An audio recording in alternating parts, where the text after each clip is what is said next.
Today I'm doing a review of Star Wars Legacy of Vader, The Reign of Kylo Ren trade paperback. It's issues 1 through 6 of the series. Stay tuned.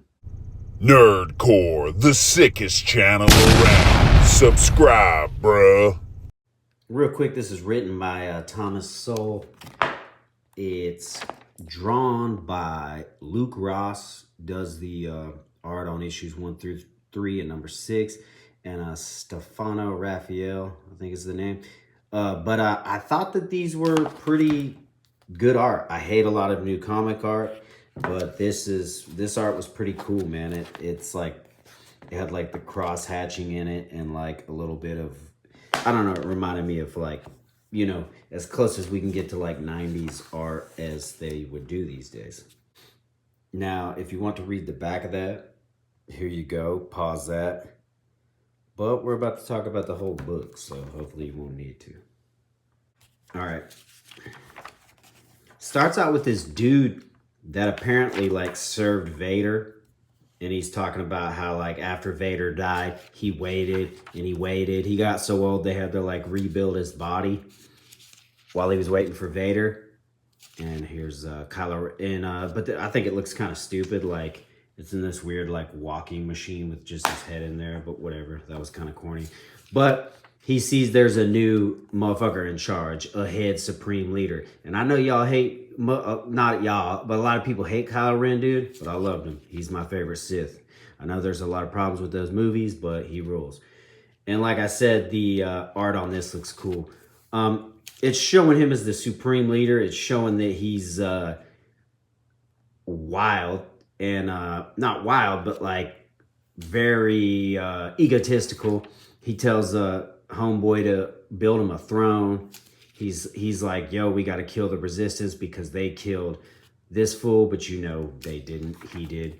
And he's talking shit about everybody else, but you can still see that he's struggling with like, yo, I want to be evil, but I got all this stuff that pulls me to my past and the past that he's forever trying to kill.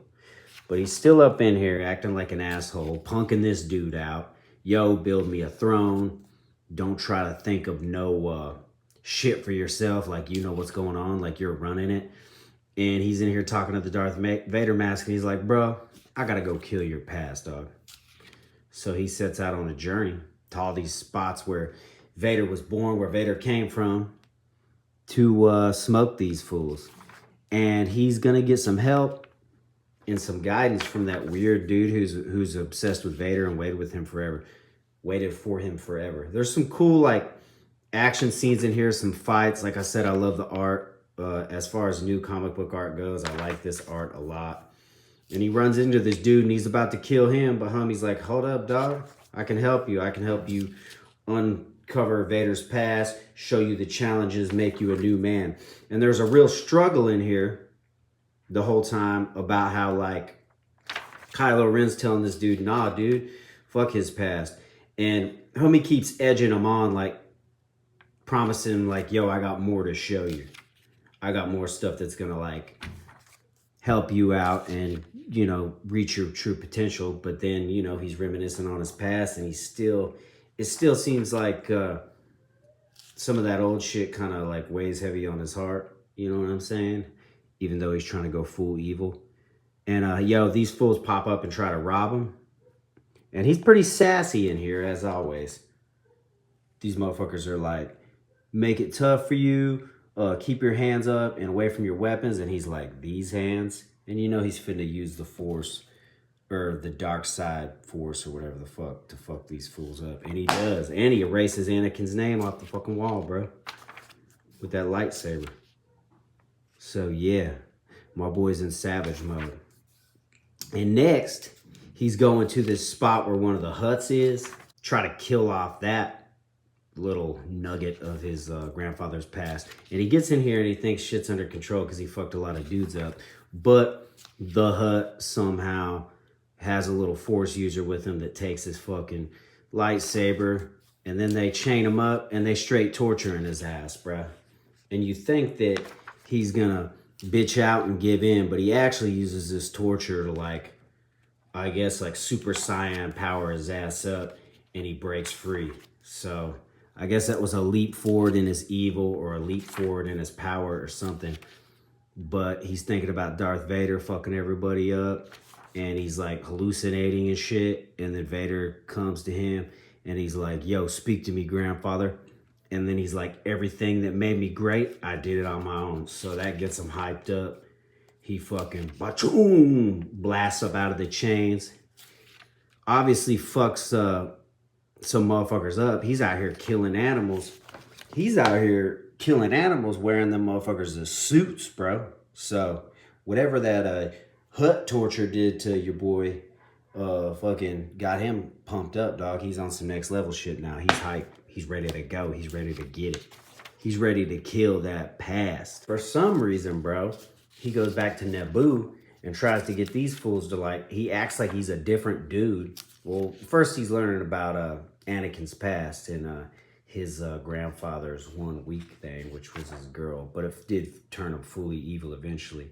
And this dude's over here saying like, trying to convince him that this was a good thing, but Kylo's like, nah, actually it ain't, and you're overstepping, homie. I'm displeased. And he's like, no, Prince, nothing like that. So he thinks he's gonna get fucked up, but he's low key.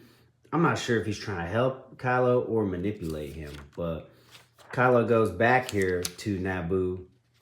He acts like he's a fucking whole different person. They're talking about like the demon that came and laid everybody to waste and shit. And obviously it's a legend, but they're talking about Darth Vader.